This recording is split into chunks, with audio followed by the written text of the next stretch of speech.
Luisa Catania, nos dio hablar experta en diversidad e inclusión, con varias relaciones institucionales con más de 25 años de experiencia tanto en el sector privado como público.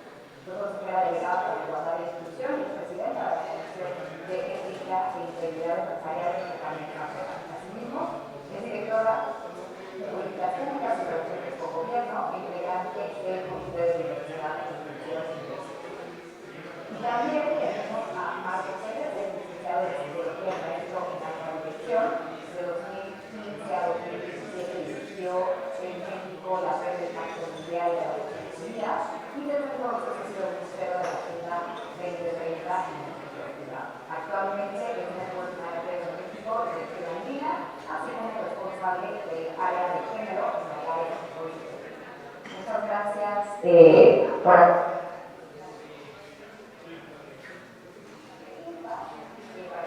tenemos el orden de reflexión será Ana Linda, Marco y Leonor, pero voy a estar tomando el tiempo para que se tratemos lo más posible y de todas las progresivas y como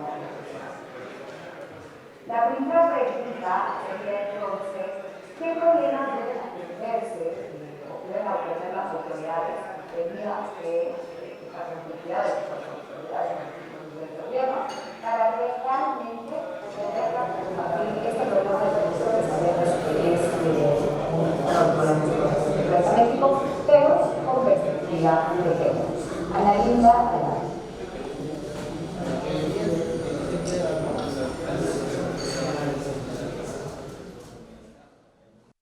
Gracias, Natalia, qué gusto estar acá. Bueno, al grano, por el tiempo. ¿Qué problemas? A ver, tienen que enfrentarse, superarse. Yo te voy a dar tres y voy a desarrollar pues cada uno de ellos en ese orden. Creo que el primero que hay que enfrentar es un tema de entendimiento. Aceptar que existe una relación entre corrupción y género.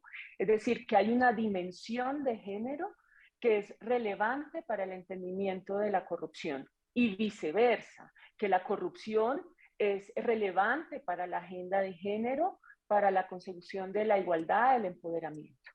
Y que esa relación, ese qué, es multidimensional, ¿sí? Y que, es decir, son muchos los cables, las líneas en las que puede darse esta relación. Y por tanto hay que pensar de manera multidisciplinar y multidimensional.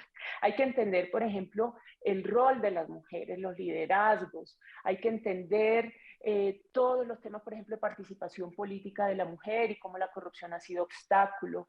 Hay que entender en temas, por ejemplo, de denuncia, whistleblowing, las diferencias que hay en términos de género en torno a lo que se observa, en torno a lo que se denuncia, en torno a las represalias que se tienen. Es un tema de derechos humanos, es un tema de vulnerabilidad, y el género es una de las razones por las que se da estos impactos diferenciados. Es un tema también de impactos y de acceso a derechos que se ven truncados por parte de la corrupción, y este es tal vez el escenario en el que yo más me he centrado en el trabajo, y es un tema también de agendas y el rol de las mujeres y en general de los géneros frente a los temas de transparencia, acceso a la información, datos y todos estos movimientos de open y de apertura pues, de estados. ¿Cuál es la corrupción en este entendimiento? Es también cuál es la corrupción que es relevante a efectos de género. Y esta es una pregunta que no es menor, porque siempre medimos o entendemos unas dimensiones de la corrupción. Y aquí el fenómeno de la corrupción sexual o la sextorsión, que es uno de los que, digamos, yo me he dedicado a entender y a estudiar, lo ilustra muy bien, ¿sí? Esa dimensión que impacta de manera diferenciada a las mujeres, la corrupción sexual, la extorsión sexual para acceder a bienes o servicios a los que en principio se tiene derecho, y que no suele aparecer en la estadística, no suele aparecer en las políticas públicas o el entendimiento que tenemos del fenómeno de la corrupción misma. Entonces, ¿cuál es esa corrupción que tiene una relevancia en términos de género, creo que vale la pena también entenderlo, preguntarlo. Por ejemplo, este caso de la sextorsión. Y también hace falta más recorrido, y seguramente algunos de ustedes son mucho más expertas que yo, pero en el entendimiento de género. También creo que hay una multidimensionalidad y un camino muy largo que se necesita recorrer.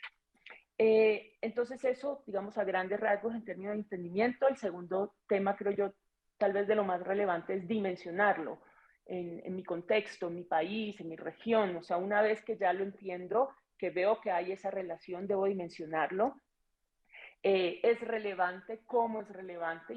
Imaginemos como en lavado de activos, por ejemplo, que yo hago evaluaciones riesgo país en el marco de los lineamientos del GAFI, por ejemplo. Entonces, necesitamos datos, necesitamos entender, necesitamos medir, pero la estadística, la información que se produce con contadas excepciones que ya se están dando en la región gracias a Transparencia Internacional, en mujeres y otros, pero digamos que no son neutros y un entendimiento de lo neutro hacia lo masculino, como leía reciente este libro de Carolina Criado Pérez, que habla de la mujer invisible y cómo se ha entendido por siglos que el género neutro es el masculino. Entonces necesitamos más información, no solo desagregada por sexo, sino con perspectiva de género para poder abordar estos temas.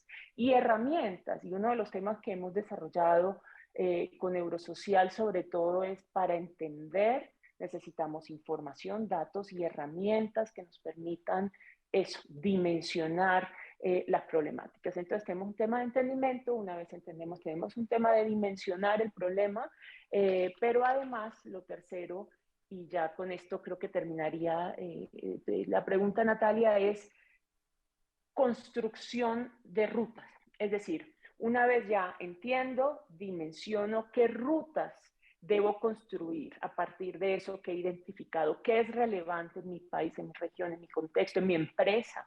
En términos, yo lo pondría en términos de política pública, en términos de prevención, detección, protección, pero también en términos de persecución, tanto a nivel disciplinar, a nivel de contralorías, a nivel de fiscalías, ministerios públicos, a persecución, digamos ya penal.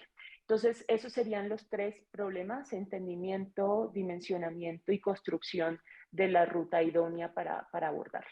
Gracias.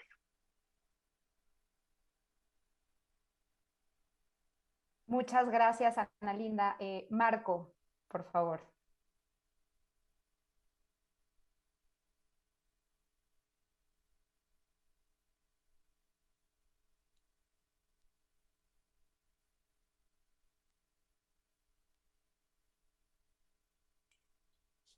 Listo.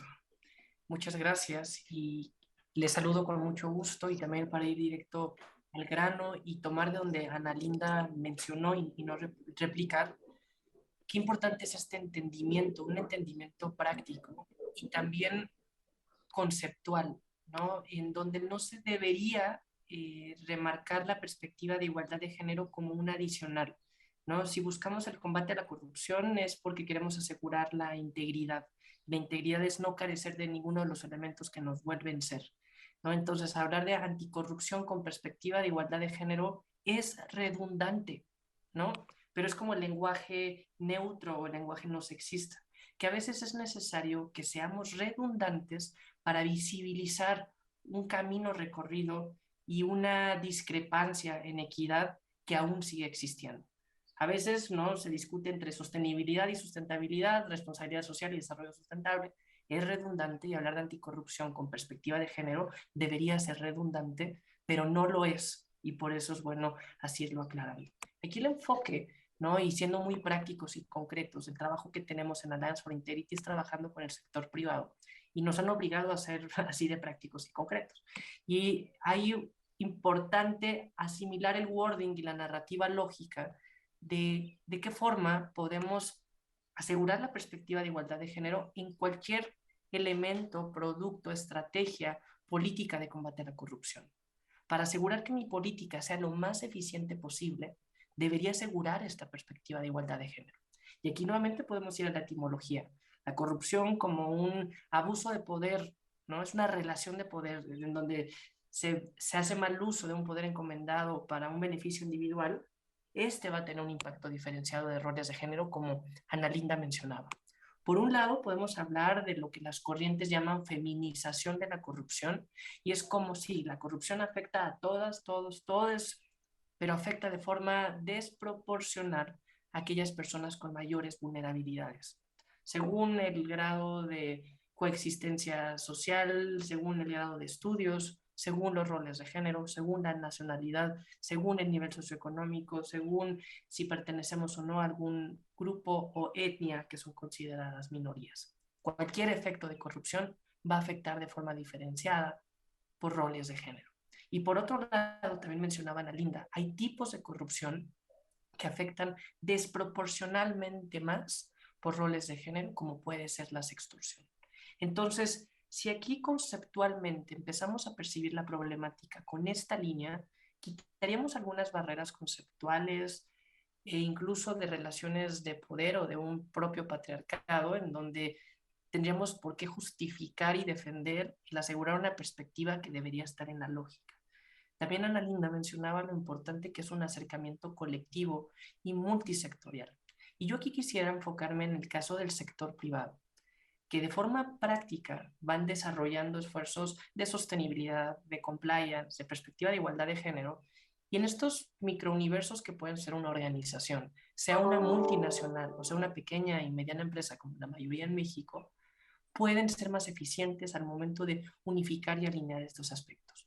Nosotros en Alliance for Integrity tratamos de comprender la perspectiva global, ¿no? Tratando de entender esta discusión que desde hace 20 años el Banco Mundial presentaba, primero desde un enfoque un poco sesgado, haciendo ver que habían sexos más o menos justos, pero que sobre todo detonaron la discusión sobre el impacto diferenciado de la corrupción y cómo se veía que organizaciones en donde eran lideradas, en este caso en nuestra primera publicación, eran lideradas por mujeres, tanto públicas como privadas, estaban expuestas a menos casos de corrupción. La conclusión errónea hace 20 años era entender que por ser mujeres únicamente, por un rol de un sexo, se atribuían algunas competencias que terminaban siendo estereotipos que reforzaban este rol de lo femenino como lo íntimo, lo correcto y lo moral, y se volvió un poco más permisiva esta masculinidad que va a ser no sé, un poco más corrupta o va a encontrar la forma de hacerlo, más allá de reforzar estos estereotipos de género, demostraban lo relevante de la inclusión y la diversidad en la toma de decisiones. Y como organizaciones que permean este tipo de principios, evidentemente se puede esperar que sean menos propicias a corromper, porque ya están empezando a mitigar los riesgos en la definición misma de enfoques de gobernanza. Entonces, lo que hemos hecho en Alliance for Integrity fue escuchar. En estos 2 años, escuchar a mujeres emprendedoras, líderes de negocio, mujeres en compliance, para entender este impacto diferenciado y realmente de forma en el día a día cómo se ve la sextorsión. Uno puede leer un caso de una publicación de U4 o de Naciones Unidas que entendemos que en África hay un intercambio de un servicio como el agua por un favor sexual y es una realidad no tan lejana a comunidades rurales en México, pero no tampoco tan relativa o tan acercable como podría ser el sector público o una empresa en México. Pero ¿qué pasa, por ejemplo, con el caso de una negociación para cerrar un contrato y en donde están implícitos estos roles de género para asumir algo de la contraparte, para esperar algún tipo de favor o de intercambio sexual? ¿No? Entonces, creo que aquí desde el sector privado se pueden empezar a identificar algunos casos y algunas buenas prácticas, por ejemplo, cómo sextorsión se diferencia del acoso y el hostigamiento sexual, ¿no? En donde sí existen estas relaciones de poder, pero existe esta violencia de género con consentimiento, lo cual lo hace diferente a los otros dos fenómenos. Y para terminar esta primera intervención, también podemos aprender de la comunidad internacional.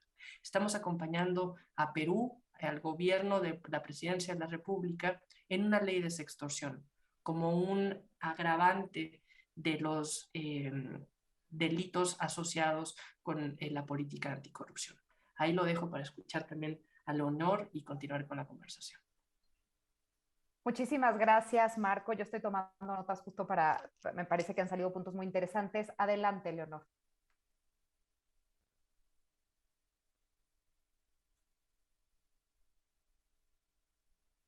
Listo, estaba el micrófono. Muchísimas gracias. Qué placer verte, Natalia, queridísima amiga de hace tanto tiempo, querido Marco. La verdad es un placer estar con tres ponentes tan invaluables. Y bueno, para aprovechar estos 6 minutos, yo quisiera comentar justamente que para dar respuesta a qué problemas debe atender la autoridad, primero es en sensibilizarse sobre estos nexos que existen entre género, corrupción y asistencia humanitaria. Creo que es muy relevante hablar de asistencia humanitaria en las crisis que estamos viviendo, no solamente en materia de feminicidios y lesiones dolosas en contra de las mujeres y las niñas y de desapariciones forzadas.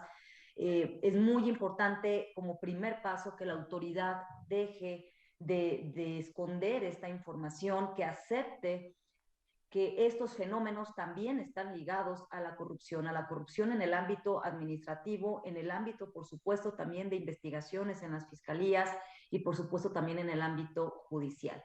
Una vez entendido este nexo en donde el poder público está involucrado en estos desastrosos fenómenos en contra de mujeres y niñas de nuestro país, también tenemos que identificar que estas mujeres y estas niñas representan una mayor proporción de personas que necesitan la asistencia en todo el mundo por parte de los tres sectores, sector público, sector privado y sector social, porque las mujeres y las niñas se ven afectadas de manera desproporcionada por el uso ineficiente de los recursos públicos, por la falta de servicios que garanticen sus derechos económicos y sociales, su acceso a alimentos, a refugios y a otros múltiples servicios, incluyendo la educación. Y la ineficiencia en estos sistemas de salud pública y servicios sociales también son impactados por la corrupción.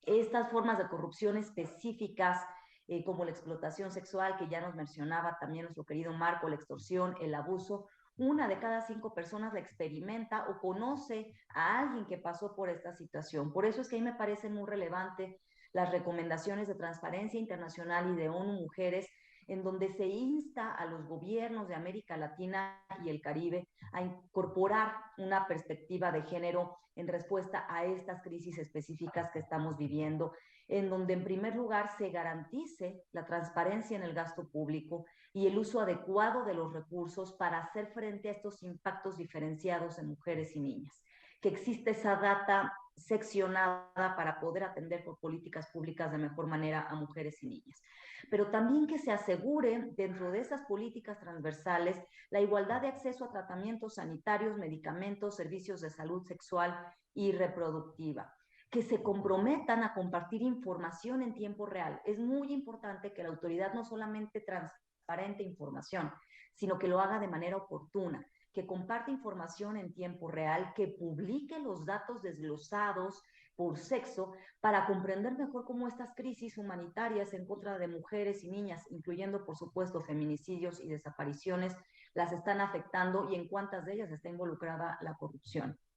Que se mantengan los compromisos financieros que se tenían de manera previa para servicios sociales y asistencia de mujeres y niñas. Esto es muy importante porque se les ha expuesto aún más a una situación de vulnerabilidad y es muy delicado que estos programas se estén trasladando a otorgamiento de recursos públicos en efectivo, desmantelando lo que ya existía. Un ejemplo de ello son las guarderías infantiles, en donde se defienden los gobiernos de las decisiones diciendo que se les dé el dinero a las abuelitas o a los padres y madres de familia. No todos los padres y madres de familia son igual de responsables y tenemos también que entenderlo desde el diseño de esa política pública. Toda vez que cuando no se le garantiza nutrición y educación a esas mujeres, a esas niñas y esos niños, se les está condenando a no tener movilidad social.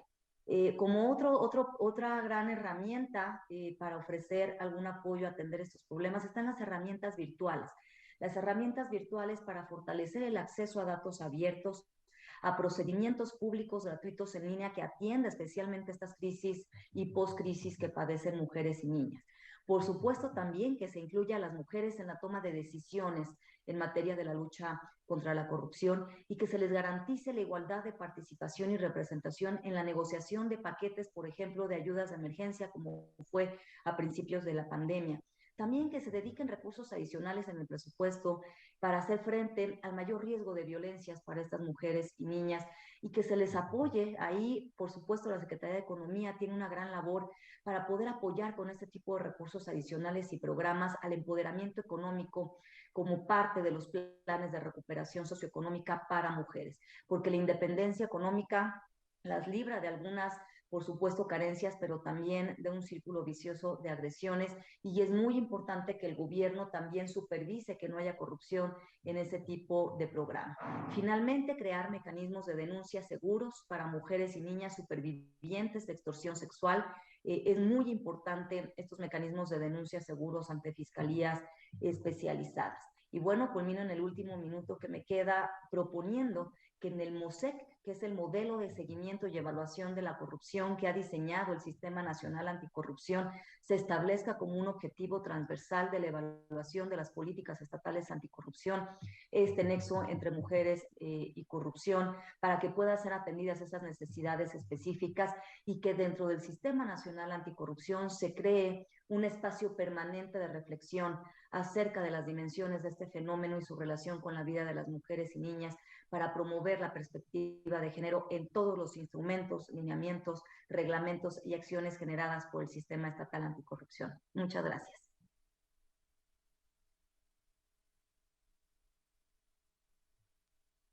Muchísimas gracias, Ana Linda, Marco y Leonor. Quisiera solo retomar algunos puntos para la reflexión posterior o quizá para ir planteando algunas preguntas para las personas que nos están viendo. Primero, esta necesidad de no solo las autoridades, sino como bien lo dijo Marco, el involucramiento del sector privado es indispensable para combatir la corrupción y cómo debemos abordar como política pública y como policy de empresas este combate y con base en esto la necesidad de escuchar a las mujeres, cosa que también lo dijeron varios, y de garantizar su participación, es decir, no solo hacer estas políticas y estas respuestas desde el escritorio como muchas veces se ha hecho. La necesidad de tener datos, aquí Ana Linda lo dijo claramente y también lo mencionaron todas y todos, pero para poder evaluar realmente y no solo la desagregación por sexo, que es la primera que nos viene a la mente, sino cómo realmente intersectan la corrupción con la perspectiva, o sea, digamos, con perspectiva de género. La tercera que me parece muy interesante, la mencionaron las tres personas, es justamente cuál es la relación entre la violencia contra las mujeres y las niñas y la corrupción. Marco mencionaba algo de violencia con consentimiento, y en realidad hasta dónde hay consentimiento cuando no hay otra forma de obtener las cosas, ¿no? Entonces, digamos, ¿cómo empezamos a plantear estos fenómenos también y entenderlos, diferenciarlos adecuadamente y a medirlos para poder atenderlos? Me parece muy interesante. Y algo que también resaltaron es cómo el uso de recursos y cómo el impacto que tiene la corrupción en los recursos públicos afecta de manera desproporcionada a las mujeres y a las niñas, como en muchas de los temas públicos a los que hacemos frente, ¿no? Y la necesidad de tener estas instituciones fuertes como el Sistema Nacional de Anticorrupción y garantizar esta fortaleza de las instituciones para poder abordar el problema. Doy paso a la segunda pregunta, que bueno, ahora ya plantearon cuáles son las problemáticas y Marco ha empezado a hablar de este tema y quisiera ahora abordarlo específicamente. ¿Qué buenas prácticas internacionales debemos voltear a ver? ¿Por qué? Y añadiría una cosa si tenemos tiempo, y esto a lo mejor es un poco de trampa, pero ¿y cómo adaptarlas al contexto de la región o de México, si pudiéramos hablar? Entonces, le doy el uso de la voz. Muchas gracias, Ana Linda.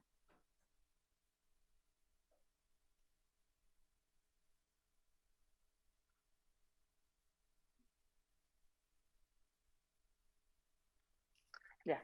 Gracias, Natalia.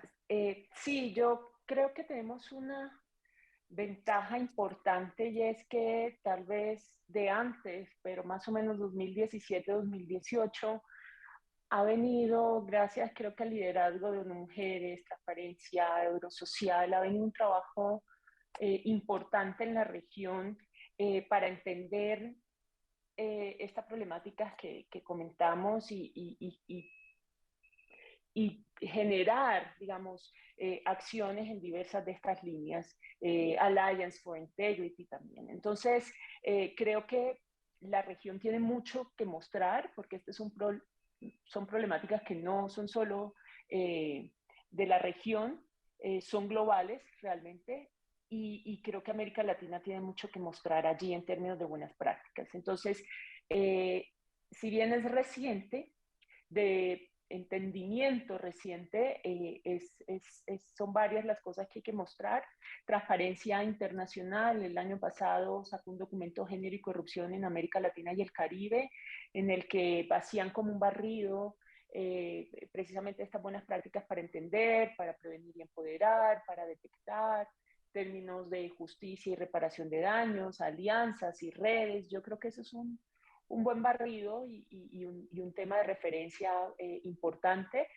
Yo voy de pronto a mencionar cosas sobre las que he tenido la oportunidad de trabajar o apoyar más de cerca, tanto a nivel región como a nivel país, y como bien mencionaba Marco, el tema del sector privado. Y a nivel región, de pronto en términos estratégicos, yo creo que ha sido importante la experiencia en la región para posicionar en agenda. Y ahí el momento de Cumbre de las Américas que lideró, digamos, Perú, G20 que lideró Argentina en su momento, la Corte Interamericana de Derechos Humanos, OEA, creo que han sido organismos que han producido, digamos,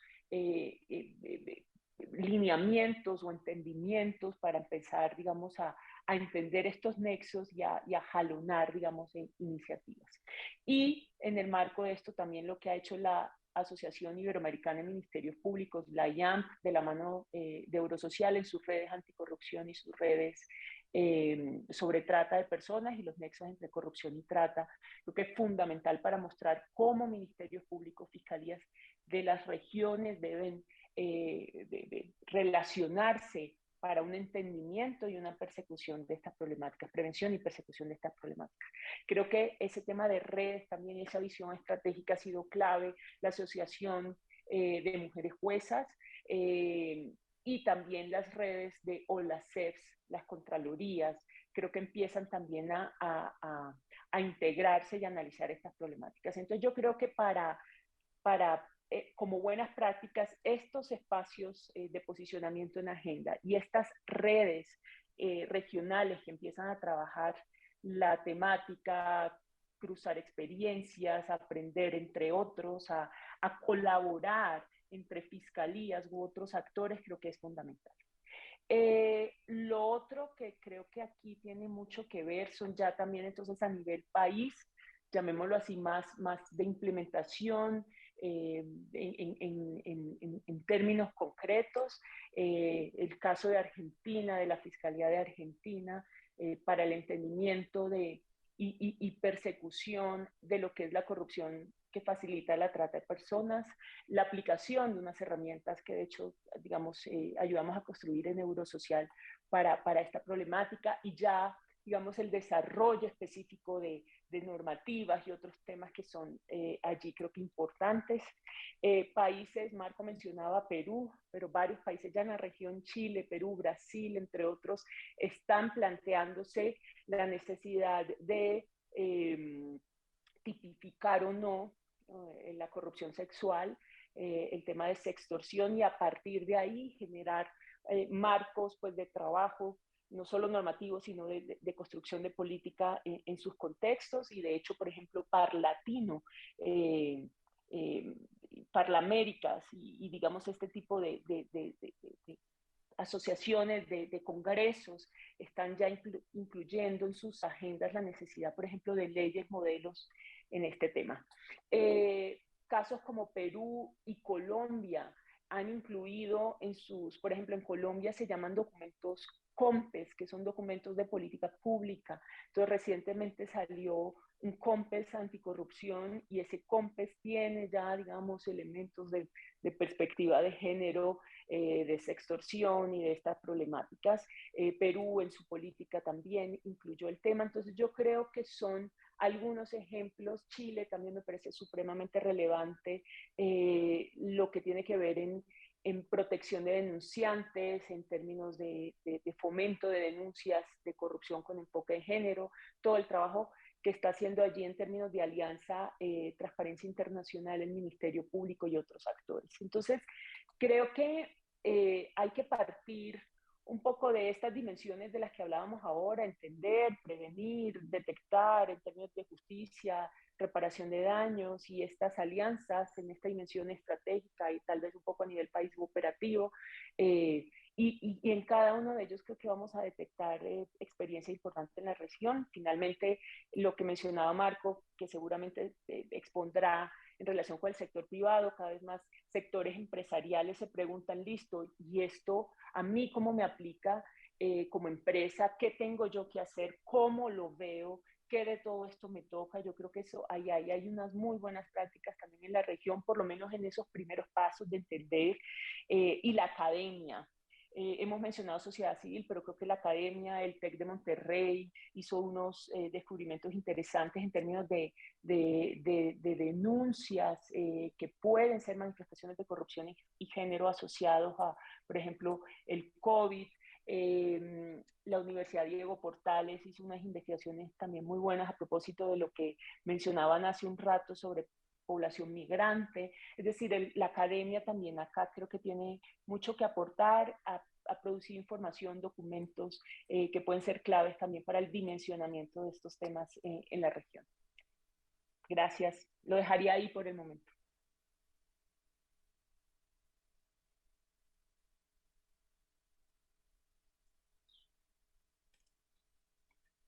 Pues creo que podemos seguir con las respuestas porque es la misma pregunta y creo que ahora Ana Linda hizo como siempre, una extraordinaria exposición de las diferentes buenas prácticas que existen y sí creo que para yo dar una visión complementaria podría hablar del caso del sector privado y también ir preparando un poco el contexto de lo que Leonor nos va a platicar de lo que hace Coparmex, porque sin duda es un punto de referencia la forma tan congruente y consciente que integra gremios, cámaras y todo a través de sectores, ¿no? Y cómo lo maneja por comisiones. Pero bueno, eso le corresponderá a ella. Para nosotros en Alliance for Integrity ha sido una sorpresa muy positiva el rol que ha tenido América Latina al respecto. Por lo regular, ¿no? En temas relacionados con el desarrollo, estamos acostumbrados a ser un país receptor de buenas prácticas, de ayuda, de cooperación, pero sabemos que en los últimos años el desarrollo que hemos tenido como región y también las oportunidades que representa tener una cultura, un idioma, hasta un uso horario ahora en la digitalización, nos permite todavía unificar más esfuerzos. Pero América Latina sí empieza a ser también un referente de estas buenas prácticas, al menos desde el sector privado, que son las que yo conozco más, pero bien mencionaban a Linda, por ejemplo, cómo a través de las CEFs, las contralorías, con grupos de trabajo, empiezan a gestionar, a fortalecer capacidades para realmente asegurar, prevenir y detectar, monitorear específicamente, desagregar la información y bueno, como en diferentes países se empieza a hablar como una especie de política.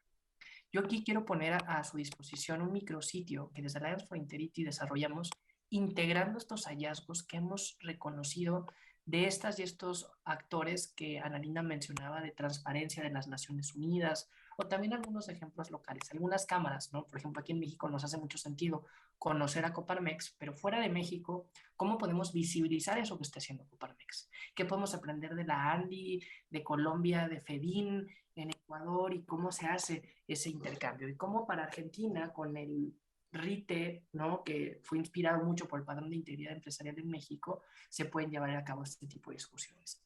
Siendo concretos y hablando de buenas prácticas, por ejemplo, existe esta guía para asegurar la perspectiva de igualdad de género en programas de cumplimiento. Una empresa, hablando del sector privado, ya tiene un programa de cumplimiento, ya tiene un código de ética, ya tiene una política de integridad, ya tiene posiblemente un manual para saber cómo actuar frente a un protocolo en temas de conflicto de interés. Y ahora lo importante no va a ser empezar de cero y agregarle el elemento de género, como lo hablábamos inicialmente, es asegurar la perspectiva de igualdad de género. Y si vemos aquí la fotografía completa, hablar de género como hablar de justicia es hablar de derechos humanos, ¿no? Entonces aquí se habla de estos principios de debida diligencia, ¿no? Cuando uno, por ejemplo, monitorea los riesgos de corrupción en una organización, pues hablamos de cómo mitigar esos riesgos que dependen de la organización para asumir esta corresponsabilidad, para tener una participación preventiva, pero también proactiva y no quedarse con los brazos cruzados diciendo es culpa del sector público, es culpa del contexto o la corrupción estructural, sino decir, bueno, yo asumo así mi corresponsabilidad, así la prevengo y así mitigo estos riesgos existentes por mi factor, mi sector, mi industria, mi país, hacia donde lo queramos llevar. Hablar de derechos humanos y de proteger los derechos humanos es hablar de la persona, no de la organización. Y esto es un reto, la forma en que se puede migrar de una a otra. Podemos tener, por ejemplo, un canal de denuncia en ambos canales, pero es muy diferente la forma en que se debe atender este canal de denuncia. Por ejemplo, con Argentina trabajamos justo con el capítulo de transparencia internacional que mencionaba Linda, que en Argentina se llama Poder Ciudadano. Y ahí trabajábamos para desarrollar recomendaciones concretas sobre cómo un programa de denuncia puede asegurar la perspectiva de igualdad de género. Y siguen los mismos elementos que seguiría un programa de denuncia tradicional de cumplimiento que no tiene este enfoque de género. Pero ¿qué pasa, por ejemplo, con la protección a la persona denunciante? ¿Qué pasa con los géneros y la dinámica que coexiste entre la persona denunciante, la persona que recibe la denuncia y la estructura? ¿No? Aquí en México podemos aprender, por ejemplo, cómo se trabajan temas de feminicidios, en donde existen algunas recomendaciones o incluso de violencia de género sin llegar al extremo y lamentable y tortuoso caso del feminicidio, en donde dentro de estas recomendaciones se pide que la asistencia pueda existir a través de una mujer juez o jueza, ¿no? Y cómo eso puede llevar otro tipo de características de seguimiento e incluso de, no sé, de detectar o detonar la estructura de un patriarcado. Lo mismo puede pasar en temas de género, cuando hablamos de un programa de cumplimiento o cuando hablamos de una línea de denuncia de violencia de género, de acoso o de hostigamiento, tendrá su protocolo y la idea no es unificarlo y hacer el mismo que una línea de denuncia de soborno. Pero sí puede haber un intercambio al interior de la organización de buenas prácticas, de lecciones aprendidas. Nosotros, por ejemplo, como Alliance for Integrity, cuando damos un entrenamiento de prevención de corrupción, pero solo lo hacemos con emprendedoras, es nuestra responsabilidad a nuestras y a nuestros entrenadores darle las herramientas de contención emocional a la que vamos a estar abriendo. No es lo mismo como se va a trabajar cuando, no sé, en un taller de prevención colectivo y externo, ¿no? Que reduces mucha cantidad de riesgos y de conflicto de interés. ¿Cómo se va a hablar de cómo mitigar un riesgo de un soborno en el sector de la construcción en Tamaulipas a cómo se va a atender un caso de sextorsión? ¿Cómo se va a dar la contención emocional, la debida diligencia, el seguimiento?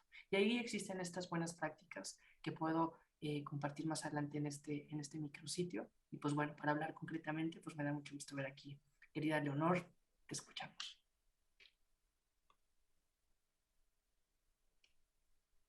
Muchísimas gracias y bueno, por supuesto que Coparmex no lograría todas las acciones en este año y medio que hemos realizado si no fuera de la mano de grandes aliadas y aliados como en este caso Marco Pérez de Alliance for Integrity, donde justamente hemos adoptado prácticas internacionales para poder aterrizarlas en México y en específico a pymes y en específico en materia de género. Entonces, sí les invito a consultar este trabajo que ha realizado Alliance for Integrity en materia de género, pues es realmente impresionante. Y dentro de esas prácticas está justamente la capacitación que se da con el eje transversal de género de empresa para empresa.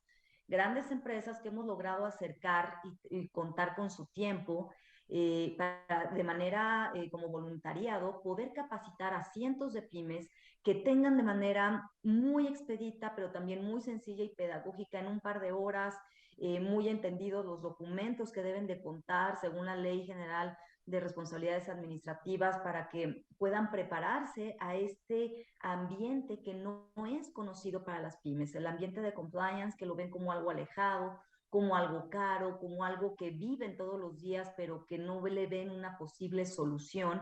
Entonces, este trabajo que hemos realizado en conjunto con Alliance for Integrity, lo que he intentado y que siento hemos logrado es sensibilizar que en cualquier momento son víctimas de estas extorsiones y, por supuesto, acosos y otro tipo de situaciones diferenciadas por género, y que hay herramientas que podemos darles de manera gratuita, inclusive en una app.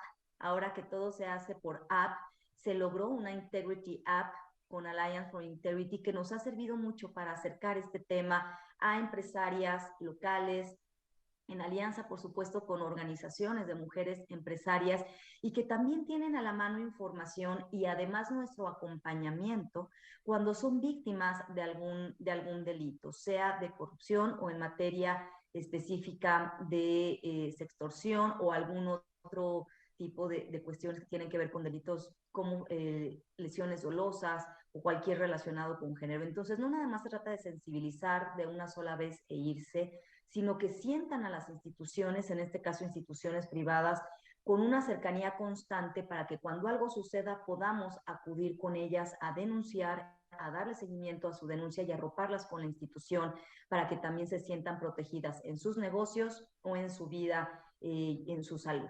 Esta parte que comentaba Marcos, pues por supuesto incluye pues todas estas buenas prácticas que tienen que ver con pues testigos protegidos, que también se mencionaba hace un momento, toda la materia de whistleblowers que tenemos que generar en las autoridades, una política para que pueda ser regulado de mejor manera.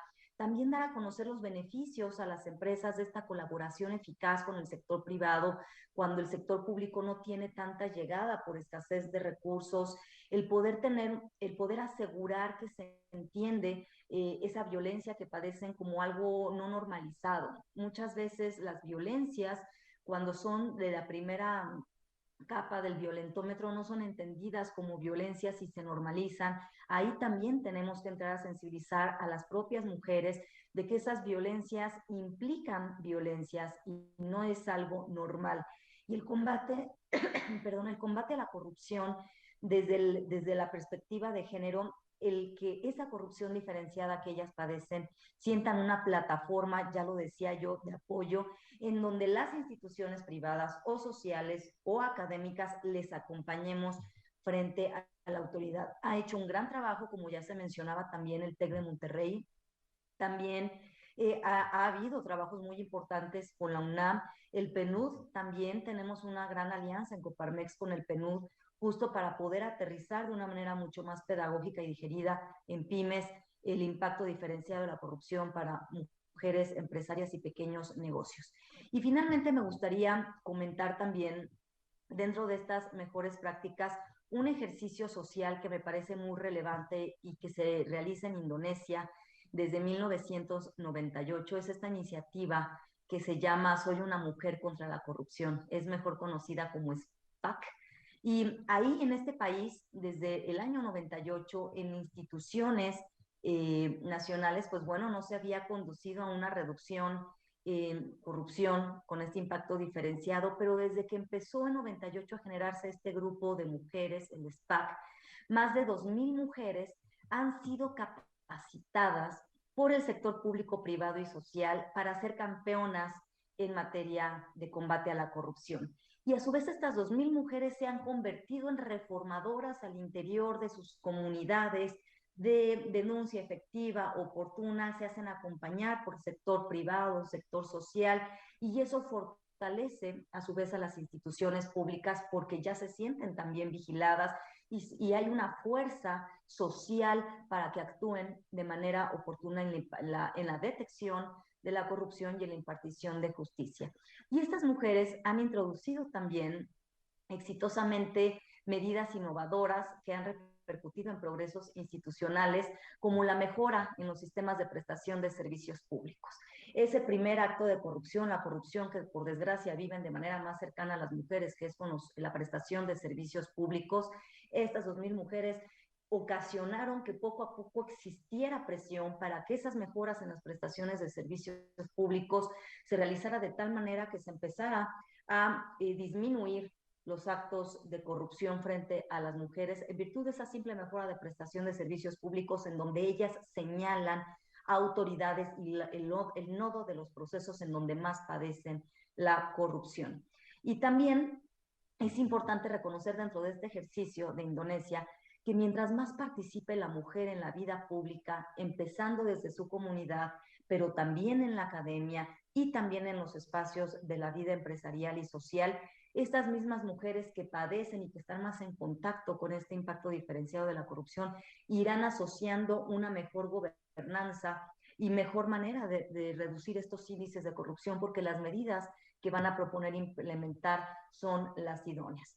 Y también resultaría demasiado simplista asumir que el aumento de proporción de mujeres en puestos de poder es suficiente para reducir automáticamente la corrupción. Por supuesto que no se trata nada más de aumentar el número de mujeres participantes, sino el contar con la visión de esas mujeres dentro de la toma de decisiones para resolver los problemas y que esas mujeres estén empoderadas para realmente tomar decisión. No nada más participar, sino que puedan tomar decisiones dentro de las políticas públicas. Muchísimas gracias. Muchas gracias, Leonor. Muchas gracias, Marco. Muchas gracias, Ana Linda. Lamentablemente nos avisan que debido al recorte de tiempo que tuvimos, no vamos a pasar a la parte de preguntas y respuestas, entonces simplemente voy a tomar un minuto para terminar una reflexión. Les sugiero que si alguien tiene preguntas, nos las dejen en el chat, se las hacemos llegar a Etos y por supuesto y el panelista nos las pueden resolver más adelante. Quisiera retomar algunos puntos para cerrarlo, pero que nos quedemos reflexionando sobre estos temas. Primero, entender que ver con perspectiva de género la corrupción es puede sonar redundante, pero es, como bien decía Marcos, necesario para entender cómo es indispensable hacerlo con esta perspectiva, como cualquier política pública, para entender realmente cuáles son los efectos y poder crear, digamos, poder garantizar la igualdad. Cómo es importante que abordemos estos temas, cualquier problema de política pública de manera integral. Esto implica no solo involucrar a las autoridades, sino también el sector privado, a la academia y, por supuesto, reconocer el extraordinario trabajo que hacen, como en este tema, como en otros, las organizaciones de la sociedad civil, que sin ellas difícilmente podríamos estar impulsando los temas, todos los temas relacionados con derechos humanos, no solo en este país, sino en todos. Quisiera resaltar la importancia de traer la experiencia de las mujeres para, como bien lo resaltaba Leonor al final, como las primeras, digamos, que viven las violencias y para hacer la política pública, para saber exactamente cómo esto les afecta y ponerlas en puestos de posición, porque si bien decía Leonor, no es suficiente, sí es indispensable la participación paritaria de las mujeres para realmente hacer un cambio sin perpetuar los estereotipos de género, que eso también lo mencionaron, de que las mujeres somos menos corruptas, somos más honestas, porque es justamente perpetuar estereotipos de género que no queremos seguir haciendo. Por supuesto, la importancia de las redes y del trabajo interdisciplinario e interinstitucional para lograr avances en el combate a esta problemática. Y si no quisiera cerrar este tema, Ana Linda también mencionó el tema de reparación del daño y eso sí sería muy interesante. Sabemos todo lo que ha hablado, por ejemplo, la Corte Interamericana de Derechos Humanos respecto de reparación del daño. Sería muy interesante en materia de corrupción. Y bueno, por mi parte, agradecerles el que nos hayan acompañado. Una felicitación especial a las y el panelista que nos acompañaron hoy, porque desde su trabajo institucional como personal han logrado avanzar estos temas y poco a poco empezamos a ver cambios en esta problemática. Entonces, una felicitación sincera para lo que hacen y por favor sigan la transmisión. Muchas gracias a Etos y a todos los que nos acompañaron el día de hoy.